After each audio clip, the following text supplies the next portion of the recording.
It's cold, but we're gonna go ahead and sheathe and house wrap my custom pole barn. It's all next on HomePro Hero.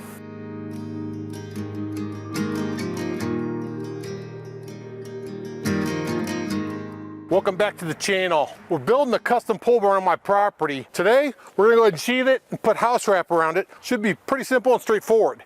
But what isn't straightforward is this barn. I'm doing the majority of the work. I drew it up on SketchUp. It's a one of a kind, straight out of my head. It's commercial framing, bookshelf framing. All the framing on the building are within the post, which makes it stronger, more efficient, and honestly, in the long run, I think cheaper. I got bad weather coming in. Let's get to work. So OSB, it's gonna make my building stronger. Most pole barns aren't built with this. They usually just slap the steel on the outside. I'm kind of building this barn like a house. We're gonna use 2-inch nails using the DeWalt framing gun. I thought about this a couple different ways. I could either go vertical with the OSB, it's 4 foot by 8 foot panels, or I can go horizontal. And I think I'm gonna go horizontal, and I'm gonna split the difference right here. This is 2 foot on center, so down to the bottom, it'll get me right at concrete level, so it should make the building nice and tight. We're gonna start down at this end because 8 foot on center is that pole and that pole. Long story short is I put 2 screws on both sides, just right above the crack. That should get me about center on that 4 foot on center 2x6. Now I'm going to bring this to the end, but not overlap it at all. Just like that. And we'll just nail it and see what happens. Pretty simple. Well, I don't want to go nuts on this. I don't want to be wrong. I probably should get a level across there just for the heck of it. It's fine. Okay, good start with the gun. So this line right here is 2 foot on center. So if my studs are right, like I did when I built it, I should hit them. Yep, definitely hit it.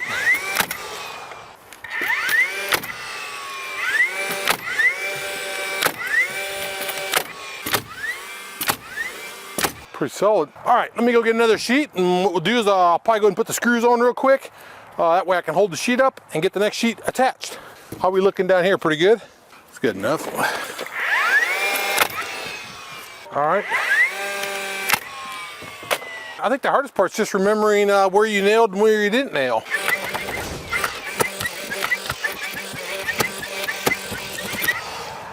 Sold? Sold on the gun? It's awesome. Then we'll measure this. 50 and 5/8. 50 and 5/8. All right, let's go cut 50 and 5/8. I'm gonna set my saw to about a 1/2 inch, maybe cut a little bit of the 2x8s underneath here, right there. Hey, I'll tell you one thing, I do not like this Menards tape. It's too narrow, it wants to fall over all the time. Don't like it. We'll put the blue end, the factory end, on the corner, just to make it look like I look like a pro when I'm not. See if we're in the ballpark. Oh yeah, it's right on the money. You think I can eyeball that? Oh, that's good right there. A little bit high down there. Down deep, I'm kind of a finished carpenter, I guess you would call that. Yeah, it's right on the money. Okay, we'll take it.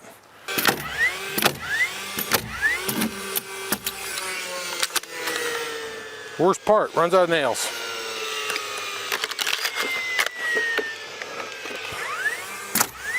And we'll actually stagger those upper panels too. We'll go the opposite way. So far, so good. I think you're getting the hang of it, right? It's not hard. Boy, I tell you one thing, I'm a genius for starting a pole barn build in the winter. But it makes it fun. Hopefully it'll make the winter go by quick, because I hate it. Hate the winter. Ah! Come on. Right there in front of the camera. Okay. That sucks. So look at this. You got all this 2x6 all inside this big old 6x6, right? All 5.5 inch lumber. Almost 1/2 inch OSB. This is why the structure is going to be super strong. What do you think? You think it's 50 and 5/8? 50 and 3/4. 50 and 3/4. Well, I'll take it, right? 50 and 3/4.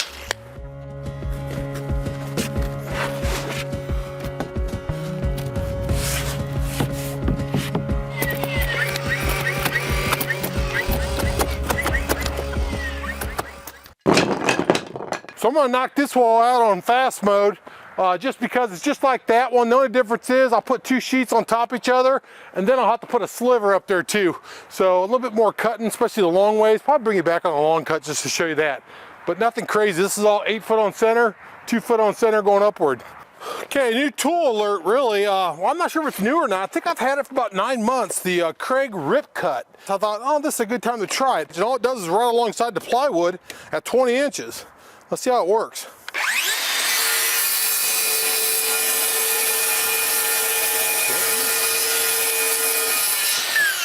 Are you kidding me?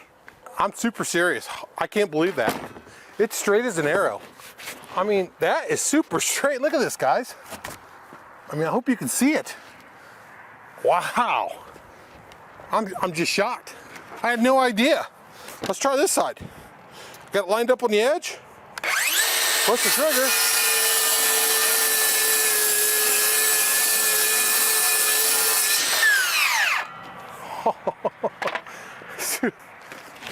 I'm not joking.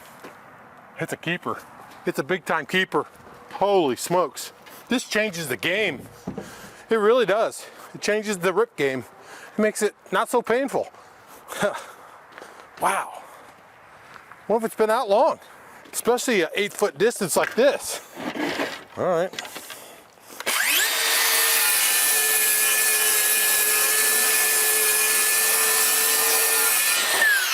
Ooh, who needs a table saw? You gotta be kidding me.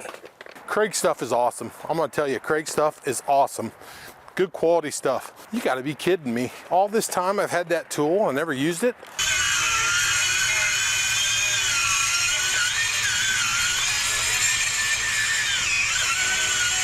One-handed. Hey, that works. All right.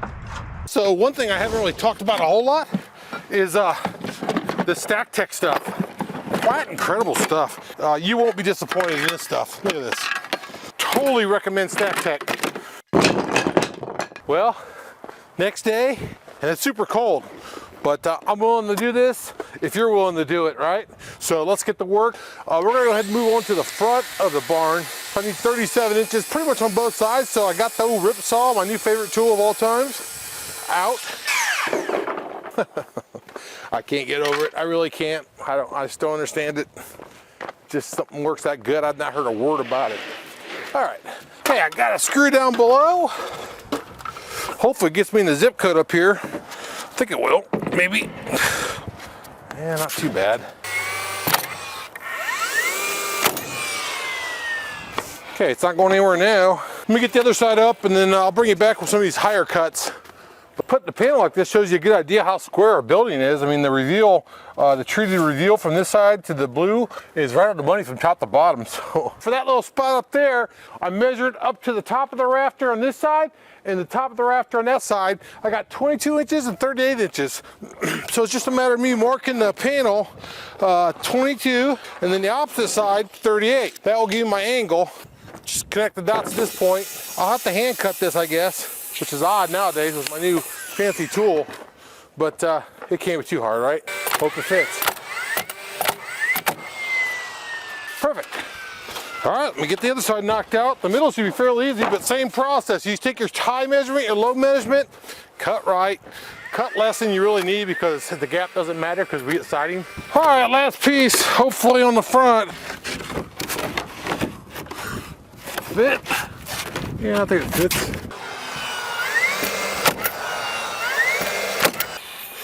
Let's use my new little trusty saw, clean up this overhang here.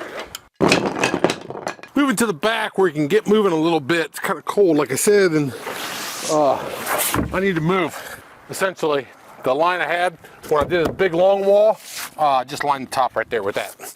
It should be perfect. Okay. Then we'll level the rest. Let me get the level.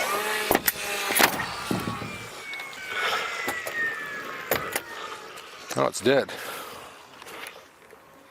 Battery. Yeah, I'm going through the batteries. All right, switch to 9 volt or 9 amp flex volt. I guarantee I won't run out of that battery.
Yes, sir.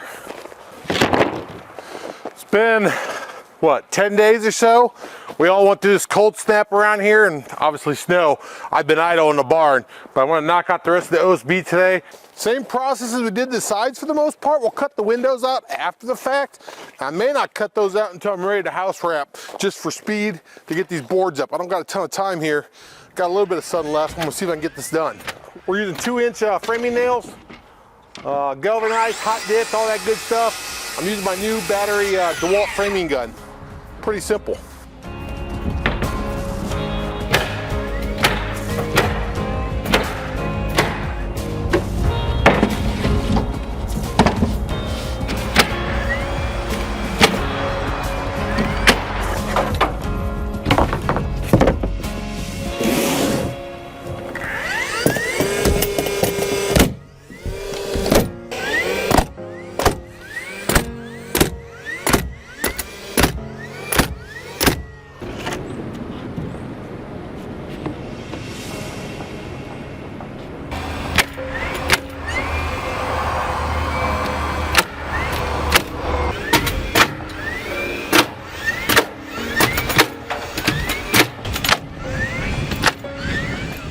Okay, I got it all done. I used pieces at the very top just because I didn't want to waste a full sheet on some stuff that I could piece together. I still gotta get 4 sheets upstairs. I got help coming for that.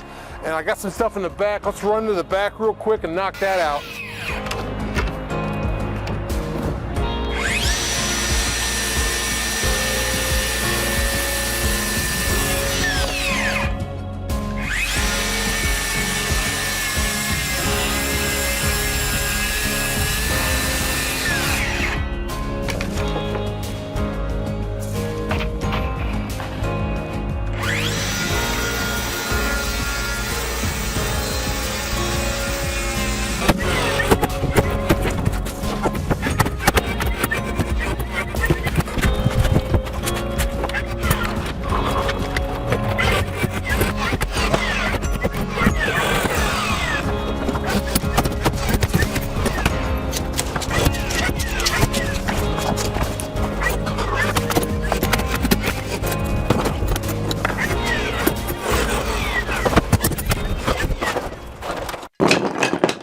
Last 4 pieces.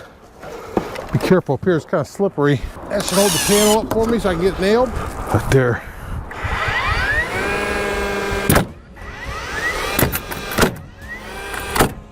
Good.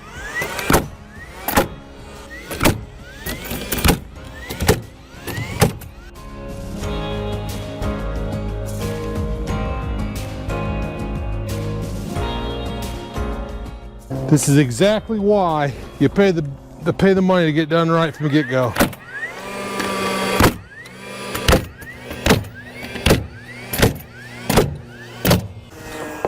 Look at this.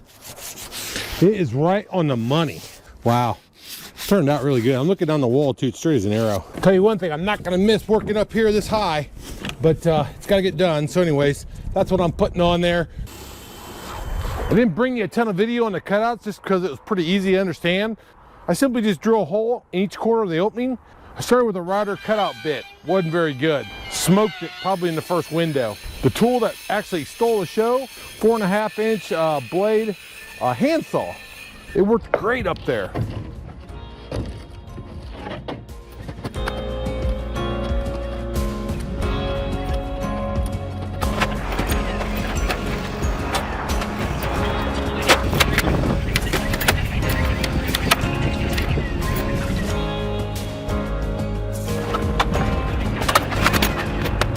OSB's done, thank God. Seemed like it took forever. But anyways, don't have much scrap. For the most part, building's still pretty square. Let's move on to house wrap. I've never done house wrap in my entire life, which is kind of odd. How hard could this be, right?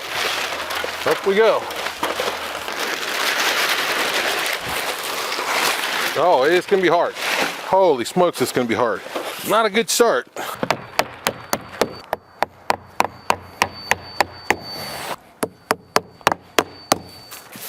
Pretty good, right? Pretty much it. Let me show you the nails I'm using. It's not anything special. I think they're 1-inchers. The nails are kind of fairly inexpensive, so And it seems like they're gonna hold better. Pretty simple. Oh my, I can see why they staple. The nails are gonna be a pain, but at the end of the day, it's my barn and I want it done right. Thank God the mic was muted. I had a few cuss words for that, but I learned if you pull it tight and try to get that top done and then try to keep that roll stabilized, you can get it smoothed out pretty good. It went on pretty nice actually. Anyway, it's gonna be a slow process, so I'll probably go ahead and knock out the rest of this on time lapse. Bring it back for some cutouts. It's pretty simple actually, just kind of more tedious stuff like that. I know why people use the 3-foot length ones instead of the 9. That's a sail basically on a boat. Let me show you the trick. It's real simple. So you hold it like this in between 2 fingers, you nail it, don't hit your fingers, but if you do, they're flat anyways, and then that should make it stick, and then you just finish it up, getting your fingers out of the way.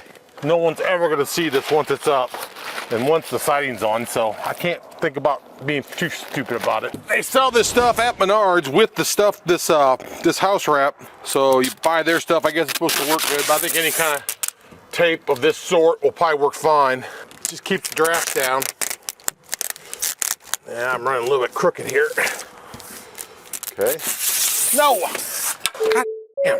One sheet now, on that long side, keep in mind we're putting a big header there with rafter tails, so I'm not concerned about it not being to the top, mainly because there's a 2x10 or 12 gonna go on top of that right there. Plus there's already a header behind it.